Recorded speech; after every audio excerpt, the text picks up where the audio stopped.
Hello, I'm Nancy Perlman. On this edition of Eco News, we travel to San Basilio Bay near Loreto in the Mexican state of Baja California Sur.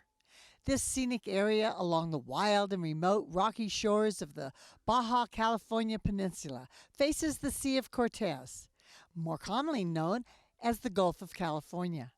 During this excursion, we join Williams College Emeritus Professor Marcus Johnson. He shares with us his many discoveries of unique geological formations and fossils that illuminate millions of years of placid seaside environments interrupted by cataclysmic volcanic upheavals and violent storms. Our destination is an isolated bay on the Gulf of California. From the nearest town, Loreto, in Baja California Sur, Mexico, visitors must travel overland on Mexico Highway 1, a distance of around 36 miles, approximately 58 kilometers.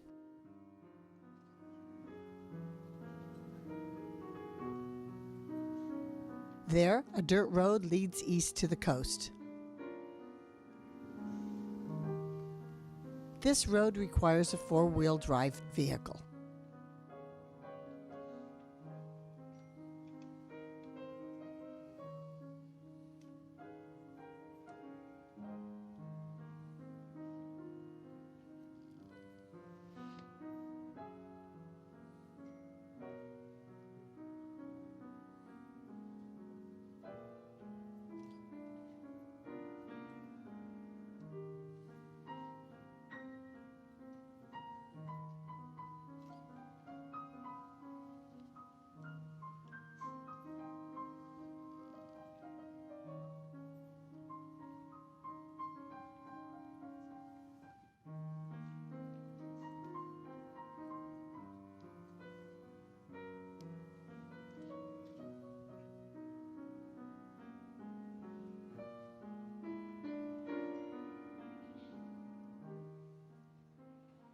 At the end of the track, the Gulf of California comes into view and visitors see the stark beauty of San Basilio Bay.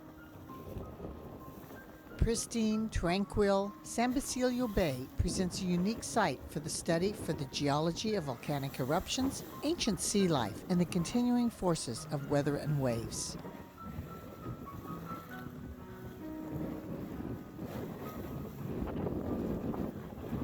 Visitors may travel northward along the coast, a boat journey of approximately 19 miles or 30 kilometers.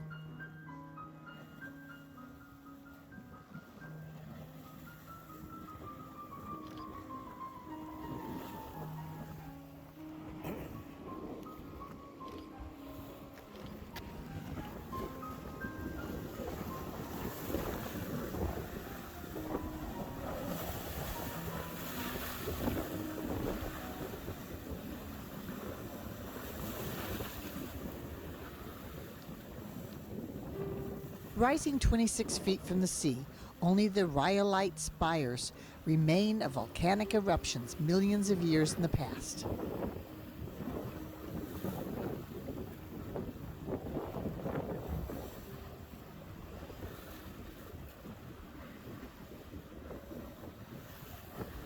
I'm Marcus Johnson, Professor Emeritus at Williams College in Western Massachusetts. I'm quite a long way from Massachusetts because we're here at San Basilio Bay in Mexico's Baja California. We're on the east coast facing the fabled Sea of Cortez, otherwise known as the Gulf of California. Landscapes are an inherent attraction for a geologist, and there are several stages in understanding what a landscape means to a geologist or to the public at large. A landscape can be picture perfect, and behind me we see a very calm area in this bay that represents a feeling of calm, a feeling of safety, as it were. But to a geologist, we see other aspects that make a landscape even more beautiful when we attach names to the kinds of rocks that we see in the background.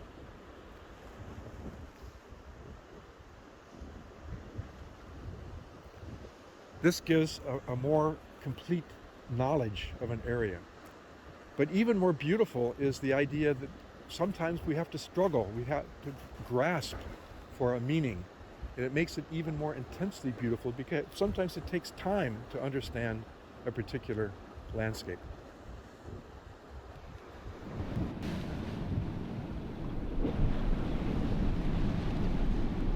We've now climbed down the rock face to get closer to the geological action, and we're about to attach some names to the geological structures that are here. Two of the most iconic structures in the entire San Basilio Bay are right at our feet. We're going to start by looking to my left and noticing that these rock layers are perfectly horizontal and stacked up. These are limestone layers, and they're formed by organic material that is accumulated gradually, layer by layer, through time. The predominant ingredient of this limestone is formed by pecten shells, commonly known as scallops. When we look to my right, we see initially this flat limestone layer suddenly ramps up skyward. That's a very unusual structure, not easily understood. Now, further beyond this limestone, we see a second type of rock. It's an igneous rock, it's a volcanic rock. We're looking at the filling of a throat of a volcano. We're looking at a volcanic neck. The name that we're going to apply to these rocks is rhyolite. It sounds strange. It's a name that most people won't recognize, but in fact, it's very closely related to granite, a more common name that most people recognize. The difference is that a granite is formed deep below the earth in a magma chamber, and that magma that stays in the chamber will cool very slowly to form recognizable crystals, often dominated by silica. But in rhyolite, which is chemically exactly the same as granite, it's a very fine-grained volcanic rock.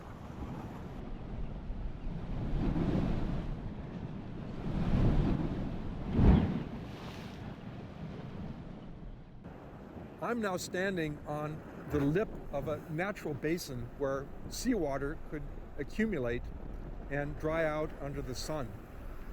To my right, we see the ocean, and during a storm, waves would wash up over this natural rise and flow into this basin.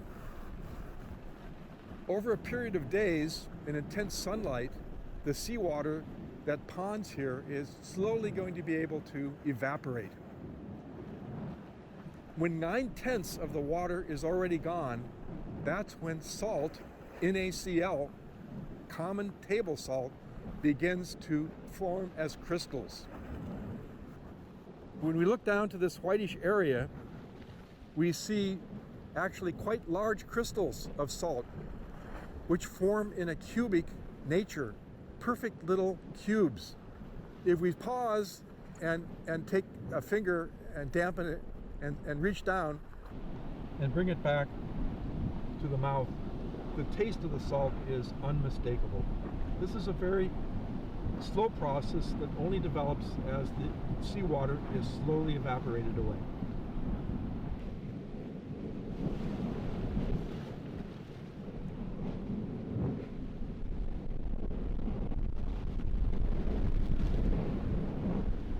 The same waves that are bringing salt water into this salt basin are slowly undercutting the limestone platform that we're standing on. Eventually, given enough time, these slabs of limestone will fall into the sea, and this bridge will be completely eroded away. But this is going to take thousands of years to happen. So happily, this iconic structure is here for the short term for people to enjoy.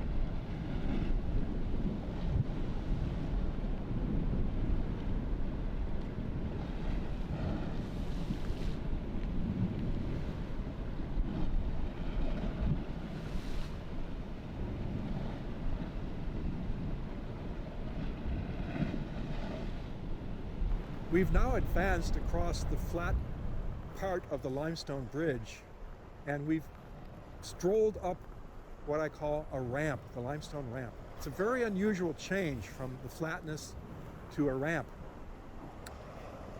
To my left, we actually see the highest part of the ramp exposed behind me. It's quite a difference between the elevation of the flat limestone and this upward part of the ramp. We're actually looking at about a 12-degree slope from where I'm standing down, across, and over to the bridge.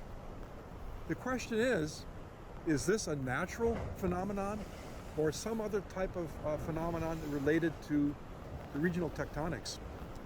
Behind me, we see the spires, the volcanic spires. And our challenge is to connect this ramp to the volcanic spires. The landscape here is beautiful on its own account. And we've tried to establish some names that bring more meaning to the landscape, the different types of rocks. I'm sitting on the limestone, the very pectin-rich limestone. Behind me, out of sight, is the rhyolite that is stuck inside a volcanic neck. The problem is to try to connect these two lithologies. What is the relationship? Are they in fact related?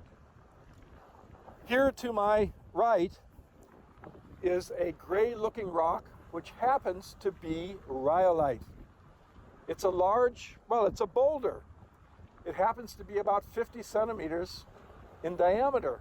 How did it get here? How could it possibly get here? In geological terms, we call this a bomb. It's a volcanic bomb. When the volcano exploded, it ripped off parts along the inner throat of the volcano and cast those high into the sky. Imagine then what it would be like to be sitting on this seafloor with a volcano behind you, maybe a football field or less away. You might feel the rumbling.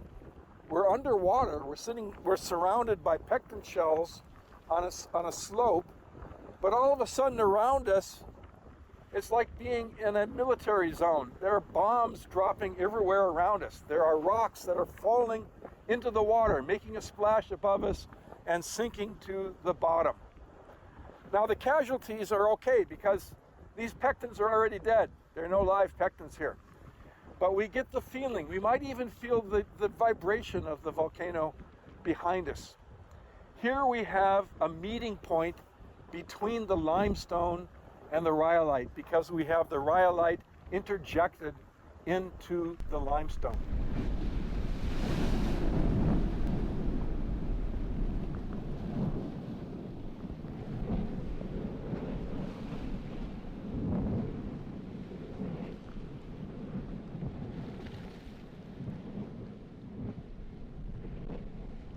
I'm sitting below a lip of overlying limestone while sitting on another limestone, and in between we have 2 or 3 feet of volcanic ash.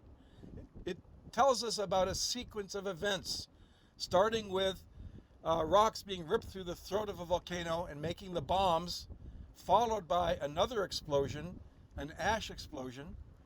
The ash is sent through the air and actually lands on the water and penetrates like a curtain through the water.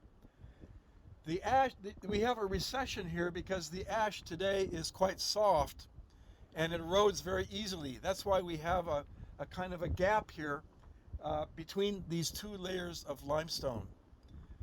The water would have been quite milky and visibility would have been quite low, and we would want to swim away from this area as fast as we could.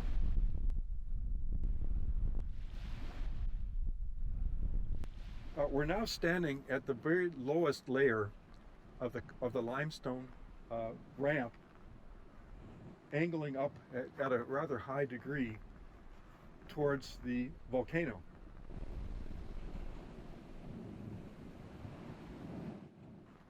What we see here are a series of limestone ribbons, as it were, composed of really rich concentrations of pectin shells. This is basically a necropolis. These shells didn't live here. They're already dead. Each ribbon represents probably a separate storm that appeared that washed against the slopes of the volcano and caused a cascade or an underwater avalanche that fell down the slopes of the island, the little islet. Each one of these ribbons is about 3 to 5 inches thick. Then there's a period of calm, nothing happens, and then another ribbon and another and another. We're seeing a cross section now of the carbonate ramp. We're at the bottom because the whitish layers that we see beneath the limestone represent the rubble along the skirt of the volcano that also came down. We're looking therefore at the very earliest representations, the very earliest stages of the limestone formation.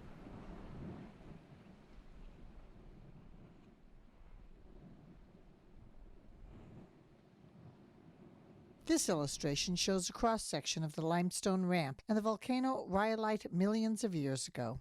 Over the eons, billions of pectins formed limestone against the volcano. The limestone ramp that is so iconic to this landscape in San Basilio Bay is slowly dissipating through natural erosion. Behind me, you see an enormous chunk of the ramp that has fallen off, probably during an enormous storm when waves were crashing into this structure. So the fallen piece actually represents the apogee, or the highest point that we can see of the ramp structure. Approximately only 10% of our carbonate ramp exists today. The rest has been eroded by storms. Across the bay, however, we see a second set of rhyolite spires that are embedded in the cliffside. Not only do we have that spire, but we have a third spire standing in the water as a sea stack, totally stripped of its limestone skirt.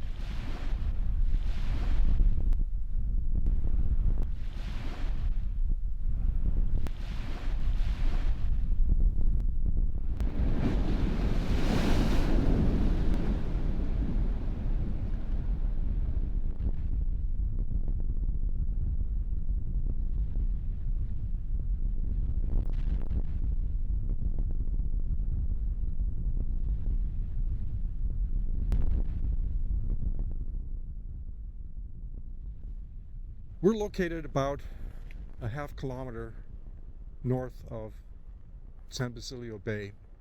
I'm standing on a very unusual rocky ridge with enormous boulders that are composed of rhyolite. This locality is unusual because of the fossils that are contained in amongst the boulders. For example, I'm holding a shell called Periglypta multicostata. It's a shell that's quite old. In this case, the fossil itself is about 4 million years old, but the same species is found today all the way from the Gulf of California down across the equator and into Peru, but always in a rocky shore setting and always in very, very shallow water, and always the clam is nestled in amongst large boulders. This means that the locality we're describing is quite different from the pectin localities, the pectin shells described earlier, that were basically a dead deposit. So this is a deposit that's reflecting a real environment in its natural state with what were living species preserved intact. These large boulders are cemented in place, firmly in place by limestone.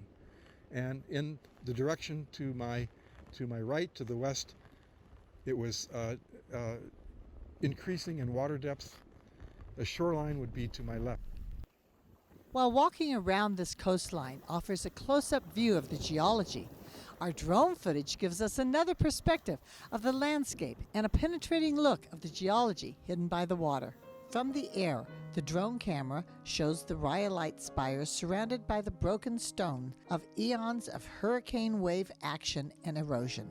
A storm passed on September 14th, 2014, as a Category 3 event. Winds of 70 miles per hour hit San Basilio Bay. Observers on the shore saw waves overtopping the 26-foot-high spires before crashing down on the limestone ramp.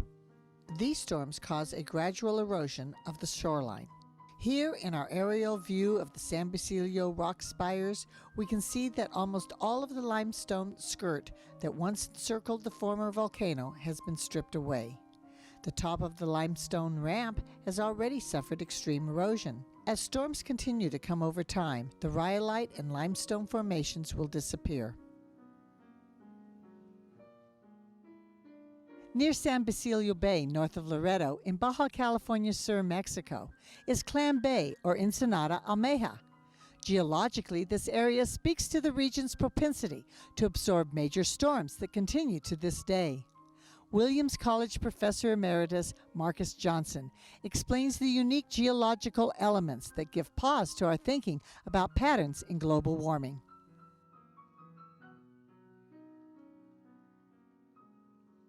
Over Clam Bay, this drone imagery shows an immense boulder deposit arrayed in a semicircular pattern from the sand of the bay to a bedrock ridge.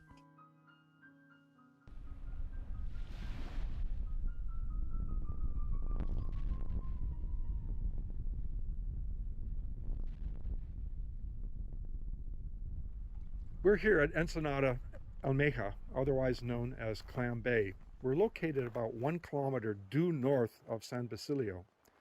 The reason we're here is to look at another kind of rhyolite.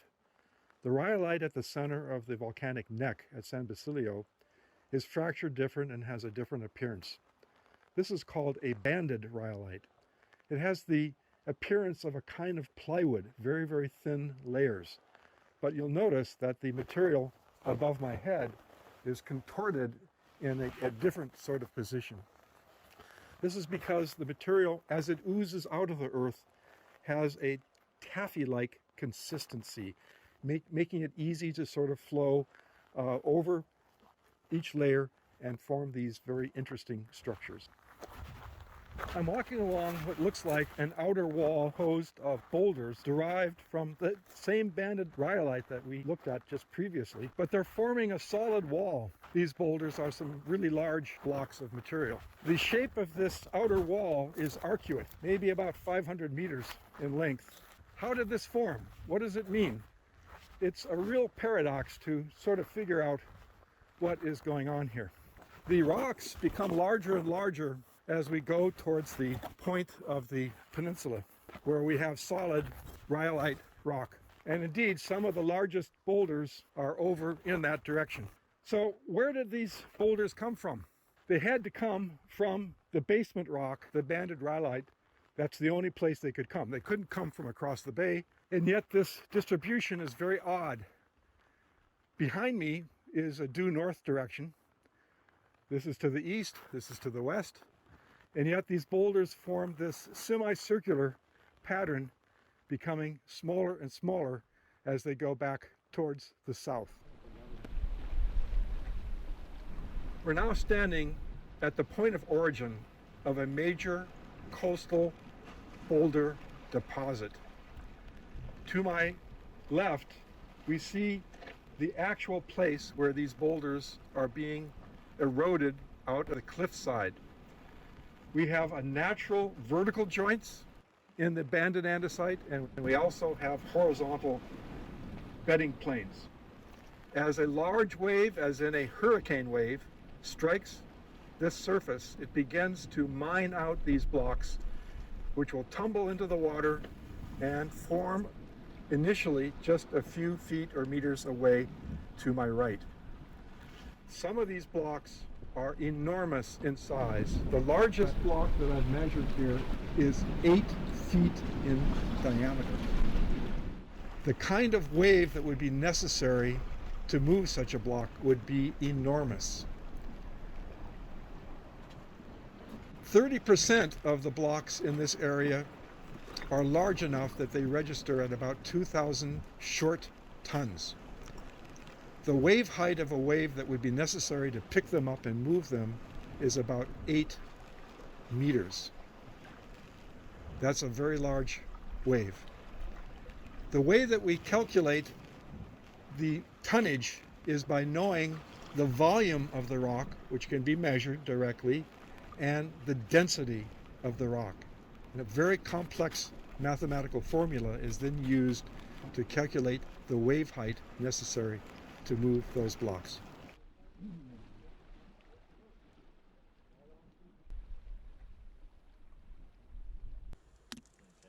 I think that's a good place for it right there. Okay. Chisel, little chisel. Many storms over many thousands of years produced the Clam Bay Boulder Arc of boulders. These video images show the professor and his friends affixing permanent markers on boulders to determine how much the next storm waves may shift the boulders.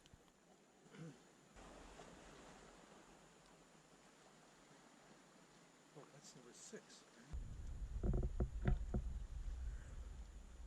Are you getting this? Yep. I got that Well, already.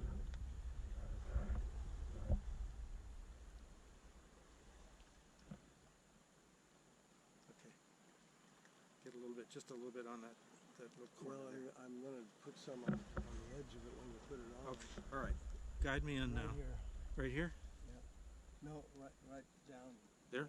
Yeah. I hope that you have enjoyed seeing the beautiful landscape along the Gulf Coast and bays in the middle part of Mexico's state of Baja California Sur.